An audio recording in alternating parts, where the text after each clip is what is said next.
একটা 18 মিনিটের দিকে উত্তরার মাইলস্টোন ক্যাম্পাসে বিধ্বস্ত হয় একটি প্রশিক্ষণ বিমান, যেখানে মুহূর্তেই আগুন ছড়িয়ে বহু হতাহতের ঘটনা ঘটেছে। হতাহতদের জাতীয় বার্ন ও প্লাস্টিক সার্জারি ইউনিটে নেওয়া হয়েছে। এই ঘটনায় বিমানটির পাইলট ফ্লাইট লেফটেন্যান্ট তৌকির ইসলাম সাগর সিএমএইচে চিকিৎসাধীন অবস্থায় মারা গেছেন। ইন্না লিল্লাহি ওয়া ইন্না ইলাইহি রাজিউন। বিমান বিধ্বস্তের ঘটনায় শোক প্রকাশ করেছেন প্রধান উপদেষ্টা সহ রাষ্ট্রপতি মোহাম্মদ শাহাবুদ্দিন, বিএনপির ভাইস চেয়ারম্যান তারেক রহমান, জামায়াত আমির এবং বিভিন্ন রাজনৈতিক দলের নেতাকর্মীরা। ইন্দোনেশিয়ায় ফেরিতে আগুন লেগে নিহত 3, ঝাঁপিয়ে পড়লেন 500 যাত্রী। ইসরায়েলের বিরুদ্ধে ইরানের জয় ঐতিহাসিক, মন্তব্য ইরাকের।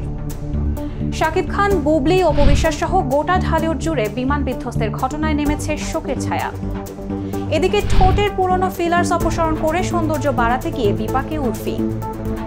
বিদেশি লিগে খেলতে গেলেন আরও 2 বাংলাদেশি নারী ফুটবলার। ঘরের মাঠে প্রথম টি-20তেই পাকিস্তানকে নাকাল করল লিটন দাসের দল। 3 ম্যাচ সিরিজে 1-0 ব্যবধানে এগিয়ে গেছে টাইগাররা।